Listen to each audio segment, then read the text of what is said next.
Do you struggle with getting enough sleep to the point that general feeling of exhaustion has become a mild background bath that you have accepted as a part of adulthood? If so, you might want to rethink your routine because getting a good night's sleep is essential to every aspect of your life. Not only does your life literally depend on sleep, it also affects your weight, health, and moods. Fixing your sleep doesn't require expensive medications. In fact, those can easily backfire. No, optimizing your sleep can be done with just a few simple adjustments, which are all within your grasp and entirely under your control. In this video you will learn some common misconceptions regarding insomnia, what the difference is between fatigue and sleepiness, and why you shouldn't sleep with your phone next to you. Let's get through it.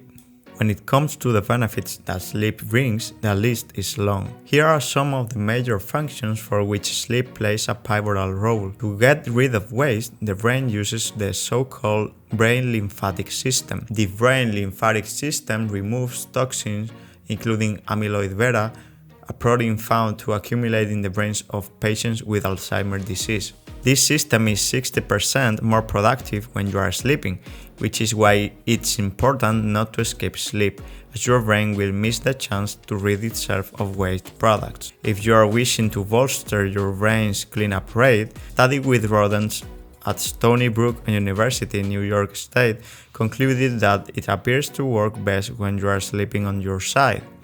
Sleep also has a positive influence on your heart and immune system. Several studies have shown that poor sleep increases the risk of high blood pressure, heart attacks, strokes, and heart failure. It can also contribute to an unsynchronized heart rhythm, which in turn can lead to blood clots in your system, a major cause of stroke. Another benefit of good sleep is that it gives your immune system a boost. So if your parents ever told you to go to bed to avoid getting sick when you were young, they were right. In 2015, a study at the University of California found that after being exposed to the cold virus, those who slept 6 hours or less were more likely to develop a cold than those who slept for 7 hours or more. In summary, the importance of sleep shouldn't be underestimated. Many people have experienced sleeplessness, but some believe that they don't sleep at all. Those who think they don't sleep often talk about it to their friends or perhaps even their doctor. But the fact of the matter is that everybody sleeps, some just don't sleep effectively. A 2003 study conducted at the University of Pennsylvania School of Medicine confirms this. The researchers split participants into 4-hour, 6-hour, and 8-hour sleeping groups and ran tests at the beginning and at the end of the study. In the 6-hour group, 25% fell asleep during the final test. While they believed they weren't impaired by their lack of sleep, the test results proved otherwise. The experiment affirmed that you need sleep to function properly. Without it, you simply die. A lack of sleep results in sleepiness. The feeling of sleepiness itself represents a desire to sleep, while fatigue is more accurately described as a lack of energy. The two terms have different meanings, but are often mistakenly used interchangeably. Fatigue can be caused by a lack of sleep, but there are several other factors that could lead to this condition. Persons suffering from fatigue may have a vitamin B12 deficiency, diabetes, or could be experiencing depression. That's why those who make a conscious effort to improve their sleep and still feel fatigued should talk to their doctor. By contrast, sleepiness has 3 distinct causes. The first is medication, as some drugs can make you sleepy. Second is sleep deprivation, which is when you get less sleep than you need. A lack of sleep increases the drive for sleep, and in this sense, sleepiness works in a way similar to hunger. The last cause is sleep dysfunction. This means that you do sleep, but while you are resting, a certain aspect is not working as it should. There is a lot about sleep that we still don't understand, but we do know that there are 3 stages necessary for satisfactory sleep. First is light sleep, which is the stage between full consciousness and deep sleep.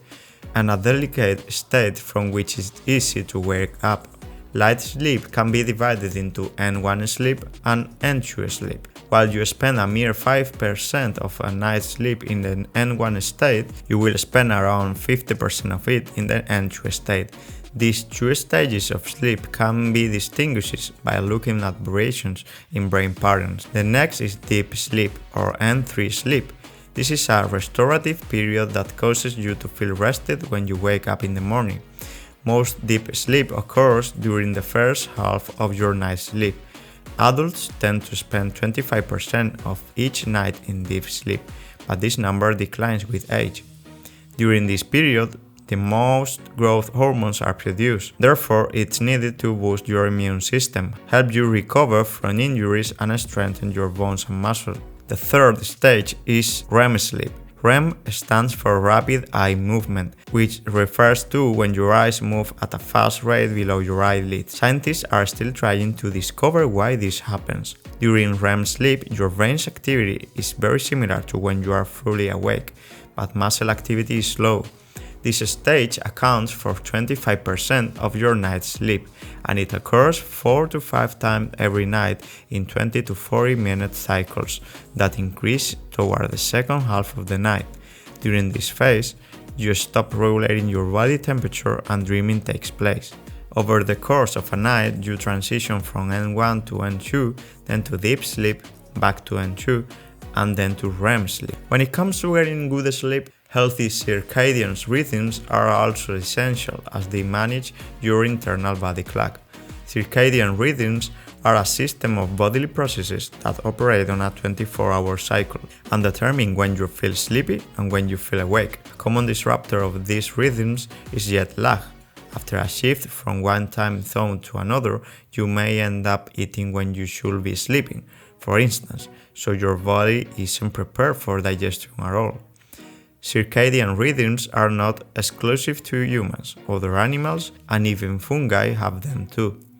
The heliotrope flower, for example, opens and closes in the sunlight during the day, but also opens and closes during the night. This means that it follows its internal rhythm rather than merely reacting to the surrounding environment. In 1938, Nathaniel Kleitman, also known as the father of modern sleep research, and his research partner, Bruce Richardson, conducted an experiment on circadian rhythms. They spent 32 days in the Mammoth Cave in Kentucky, where they tried to reset their internal body clocks to operate on a 28-hour cycle rather than a 24-hour one. Their test failed. If it had succeeded, they had shown that the human body merely reacts to the Earth's day-night cycle of 24 hours. However, subsequent research has shown that the internal daily cycle of all humans is fixed at 24 hours and 11 minutes. For your circadian rhythms to function properly, you need zeitgebers. These are cues that help set your internal body clock, with the sun being the most powerful one.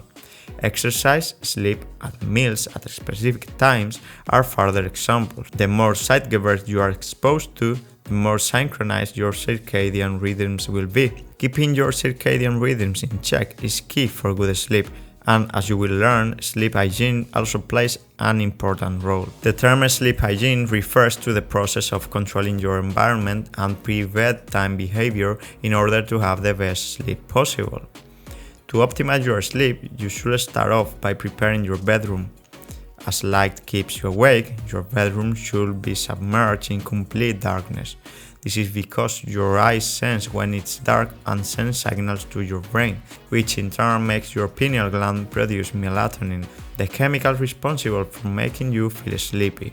If you are exposed to even the smallest amount of light, this process will be disrupted, which is why it's a good idea to turn off your phone or put it in another room when going to sleep and not watch TV in bed. It's equally important to make sure you feel comfortable in your bedroom too. From firm to soft, there are hundreds of different mattresses to choose from, so you shouldn't find it difficult to pick the ideal one for you. Don't forget about bedding either. If the general vibe of your bedroom, or even sleeping itself, inspires negative feelings, it might be time for a complete makeover. Try hanging up some new curtains, switching furniture around, or even painting the walls a different color. Since your body craves routines, another useful idea for better sleep is to develop a sleep routine. During your childhood, you probably had a successful bedtime schedule: dinner, bath, bedtime story, then sleep. Why not develop one in adulthood too? A good place to start will be to exercise in the mornings and read a book until you feel sleepy in the evenings. Whatever you do, just make sure to keep it consistent so that your body can adjust to it. Improving your sleep hygiene is a great way to enhance your sleep, but for someone suffering from insomnia, there are additional steps that need to be taken. But we will see this in another video. Thanks for watching, guys. If you want more videos, consider subscribing.